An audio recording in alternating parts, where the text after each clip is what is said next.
नमस्कार विद्यार्थी मित्रांनो, मी मोकळ HR गोखले एज्युकेशन सोसायटीचे JDC बिटको हायस्कूल इंग्रजी माध्यम नाशिक रोड आपले स्वागत करतो। विद्यार्थी मित्रांनो, मागच्या तासिकेला आपण इयत्ता 7वी विषय मराठी पाठ 5वा दादास पत्र या पाठाविषयी सविस्तर माहिती पाहिलेली होती। तर आज आपण या पाठावर आधारित स्वाध्याय बघणार आहोत। प्रश्न पहिला आहे, थोडक्यात उत्तरे लिहा। त्यामध्ये पहिला प्रश्न आहे, विद्यार्थ्यांनी सहलीला जाण्याचा हट्ट का धरला? त्याचं आपल्याला उत्तर सांगता येईल, त्यांच्या शाळेमध्ये विज्ञान केंद्रातर्फे विद्यार्थ्यांना पक्षासंबंधीची चित्रफीत दाखवण्यात आली होती। ती पाहून तसेच इतर मोठ्या विद्यार्थी मित्रांनी सांगितलेल्या माहितीमुळे विद्यार्थ्यांच्या मनात पक्षाबद्दल कुतूहल निर्माण झाले आणि म्हणून त्यांनी अभयारण्यात सहलीला जाण्याचा हट्ट शिक्षकांजवळ धरला।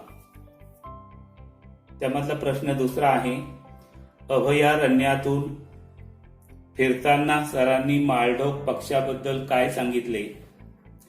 त्याचं उत्तर आपल्याला सांगता येईल, माळढोक पक्षी अत्यंत देखणा असून तो शेतकऱ्याचा मित्र आहे, कारण तो शेतातील किड्यांवर त्याचे पोट भरतो।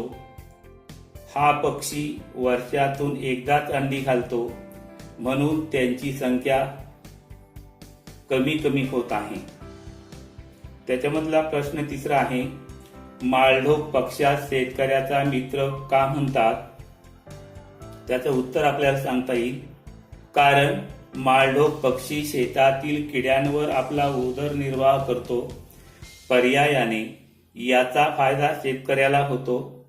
त्याचे कारण शेतातील त्रासदायक किड्यांचा तो पक्षी खाऊन बंदोबस्त करतो, म्हणून माळढोक पक्षास शेतकऱ्याचा मित्र असे म्हणतात। आता प्रश्न दुसरा बघा, त्यामधला अ भाग आहे, जोड्या लावा। त्यामध्ये अ गटामध्ये वाक्प्रचार दिलेले आहेत आणि ब गटामध्ये त्या वाक्प्रचारांचे अर्थ दिलेले आहेत, यांच्या जोड्या लावायच्या आहेत। तर अ गट बघा, गुजराण करणे, दुसरा आहे खुशाली कळविणे, तिसरा आहे हट्ट धरणे आणि चौथा आहे घोषित करणे। तर त्यांच्या जोड्या कशा लावता येतील बघा। पहिली जोडी गुजराण करणे, त्याची जोडी आहे उदरनिर्वाह करणे। दुसरा आहे खुशाली कळविणे, त्याची जोडी आहे परिस्थिती कळविणे। तिसरा आहे हट्ट धरणे, त्याची जोडी आहे आग्रह धरणे। चौथा आहे घोषित करणे, त्याची जोडी आहे जाहीर करणे।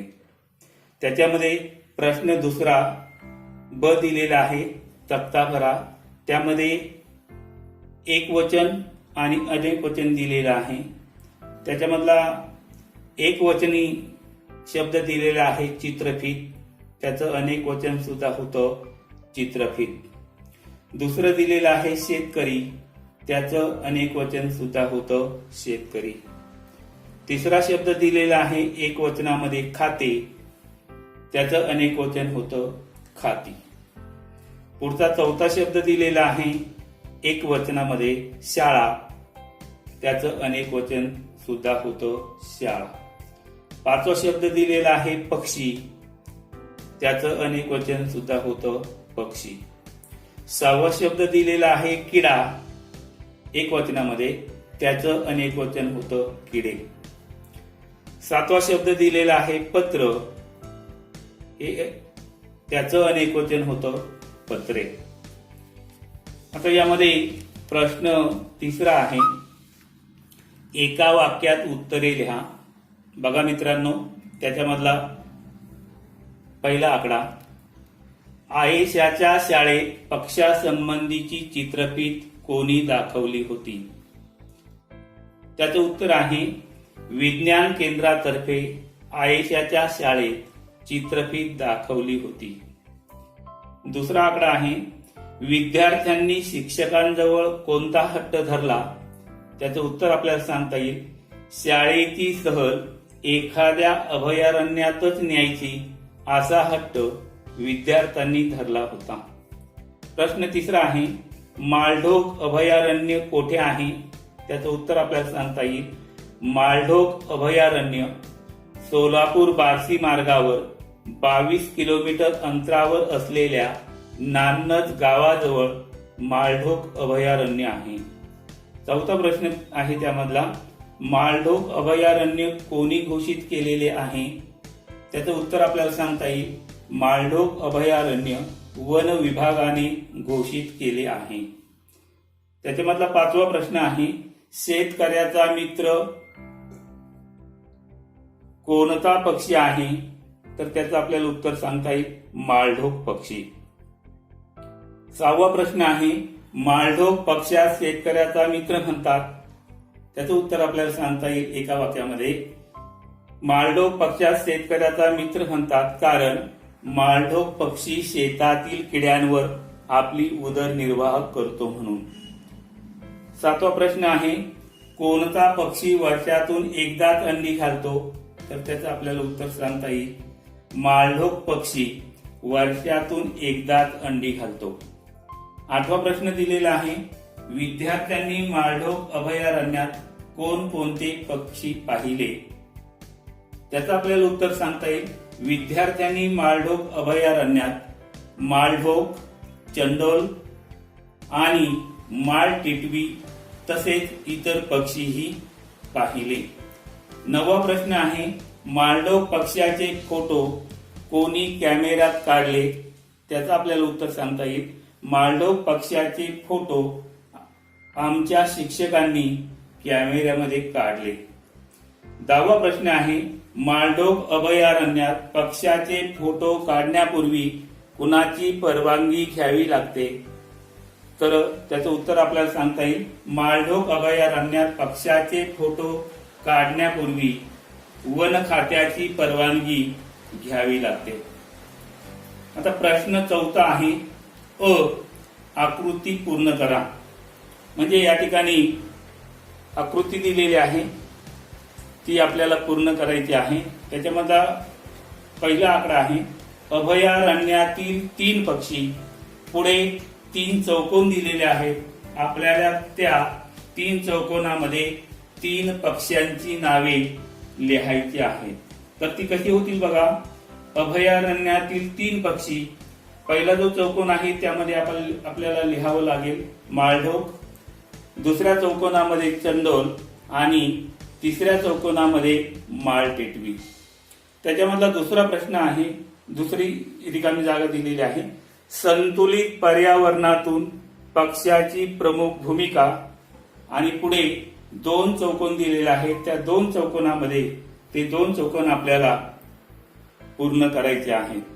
तर ते कसं होणार आहे बघा, संतुलित पर्यावरणात पक्ष्याची प्रमुख भूमिका, त्यामध्ये पहिला जो चौकोन आहे त्यामध्ये आपल्याला लिहावं लागेल प्रदूषण टाळणे, आणि दुसऱ्या चौकोनामध्ये बियांचे वहन करणे.